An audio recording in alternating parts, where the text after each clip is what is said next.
Ladies and gentlemen, boys and girls, let's first of all officially thank our piper, Angus Parks, for I'm your City Councillor, Bill Sondercook, and it's my pleasure tonight to MC these ceremonies here for our very special guest, Miss Winifred Bennett. That's me.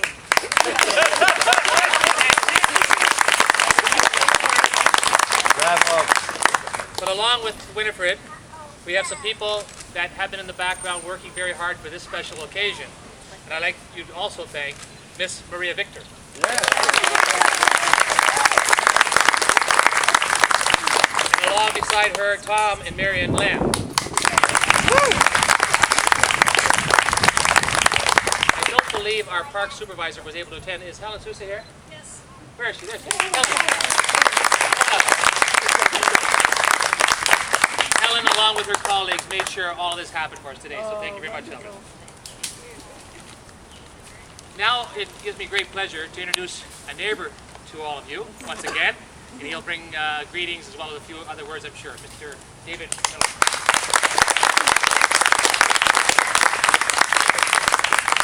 Thanks very much, Councillor Sondercook, and thank you on behalf of the residents of Gothic Avenue and Quebec Avenue, the heart of the City of Toronto. I love our neighborhood. For all of your effort in making this happen really quickly. It's very much appreciated. Bill worked very hard to make sure, in partnership with the community, we can be here today. So I think we saw it.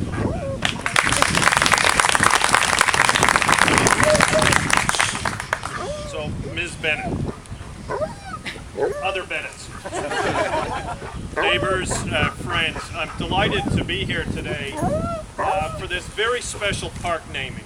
And it's a special park naming because it celebrates so much of what is right about our city. Now, on a personal basis, the house that Jill and I live in would not exist were it not for the Bennett family, for Ms. Bennett and her mother Eunice. On a citywide basis, Gothic Avenue was the start of something remarkable. It was the start of people being re-engaged in the life of their city and saying to the city government, this is the kind of city we want to live in. I'm working together to build that city. And at City Hall today, Councillor Sondercook and I and almost all of the members of Council work very much with that philosophy to work with the people to build a city that we want to live in. And what happened on Gothic Avenue in many, many ways defined that kind of city. So what happened on Gothic Avenue was people said, the plans that the developers in the city have for our street are wrong, and we're not going to let it happen. And they didn't, because if they had, I wouldn't have a house, so I know that they succeeded. But more importantly was the way it was done. Eunice Bennett said, I'm not going to sell my house. And she just said no. And I understand she said no because she'd promised her husband that she wouldn't. And Ms. Bennett, with us today, and her mother were instrumental in not just saying no. In fact, we're quite good at that in Toronto. We know how to organize to stop things, and that started here. But also in saying yes. And that's something we always need to build on to learn how to say yes. In this case, it was saying yes to some of the people who'd moved into the neighborhood, who'd been moved there by developers in the hopes that they would encourage people to sell their houses.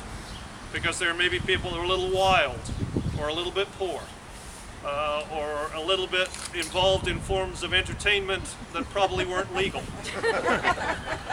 And Ms. Bennett and her mother didn't see them for the length of their hair or their habits, they saw them as people.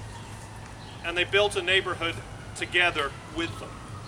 And I think that's the biggest legacy that I take out of the fight about Gothic Avenue. It wasn't just that this is one of the key things that elected the Reform Council of the 70s.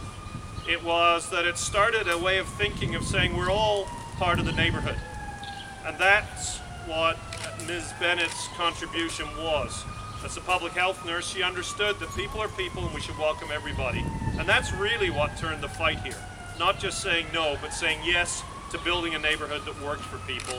And that's what we still have in this neighborhood. And every single time I pass by this park, which is at least twice a day, sometimes much more often, I will be thinking about that. And I'll be thinking, Winifred, about the work that you did to welcome people, to build a neighborhood, and to build a neighborhood that all of us here, several generations, we've got grandfathers and grandmothers and great-grandfathers, and we've even got a newly born that isn't quite born yet over here. Your work has benefited all of those generations, and it's in that spirit that we're naming this park after you. And I want to say to your whole family, thank you for what you've given us, and I hope giving back this little bit makes you recognize in some way how important your contribution has been to our neighborhood and to the whole city of Toronto. And it's in that spirit that I want to say thank you and congratulations.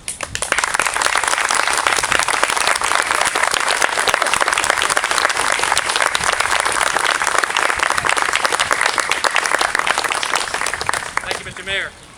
Now, ladies and gentlemen, boys and girls, it's certainly my pleasure to organize the next couple of ceremonies here that are going to take place to these very special events of the inaugural opening of the naming of the park, as well as this beautiful bench. And your neighbors, Winifred, have gone, I think, way beyond the normal call here, and have brought you some special mementos today. So, Jean, if you'd please come forward.